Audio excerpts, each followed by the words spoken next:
बातमी पुण्यातून सावित्रीबाई फुले पुणे विद्यापीठाच्या ललित कला केंद्रात सादर झालेल्या वादग्रस्त नाटक प्रकरणाची चौकशी करण्यासाठी समिती स्थापन करण्यात आली। विद्यापीठ प्रशासनाने स्थापन केलेल्या चौकशी समितीचे अध्यक्ष निवृत्त जिल्हा न्यायाधीश श्रीकृष्ण पानसे असतील, तर समितीच्या इतर सदस्यांमध्ये अभिनेता आणि दिग्दर्शक प्रवीण तरडे यांचाही समावेश करण्यात आला आहे। चौकशी समितीच्या इतर सदस्यांमध्ये विद्यापीठाच्या अधिसभेचे सदस्य आणि भारतीय जनता पक्षाचे राज्य प्रवक्ते विनायक आंबेकर यांचा समावेश आहे।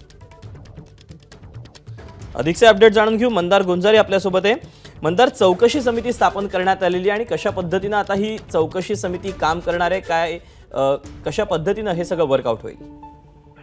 1 महिन्याचा कालावधी या चौकशी समितीला देण्यात आलेला आहे।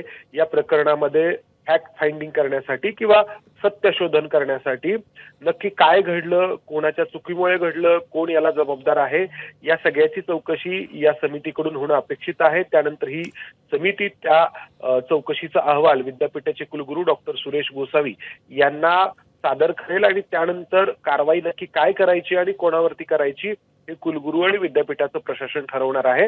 जसं की तू सांगितलंस, या समितीच्या अध्यक्षस्थानी निवृत्त न्यायमूर्ती जे पुणे जिल्हा न्यायाधीशाचे न्यायालयामध्ये काम करत होते श्रीकृष्ण पानसे हे अध्यक्षस्थानी असणार आहेत। अभिनेते प्रवीण तरडे असणार आहेत आणि त्याचबरोबर विद्यापीठाच्या अधिसभेचे सदस्य असलेले भारतीय जनता पक्षाचे प्रवक्ते विनायक आंबेकर हे देखील या चौकशी समितीचा भाग असणार आहेत आणि इतर विद्यापीठाशी संबंधित व्यक्ती या चौकशी समितीमध्ये असणार आहेत आणि या चौकशी समितीकडून 1 महिन्यामध्ये त्यांचा अहवाल येणं अपेक्षित आहे।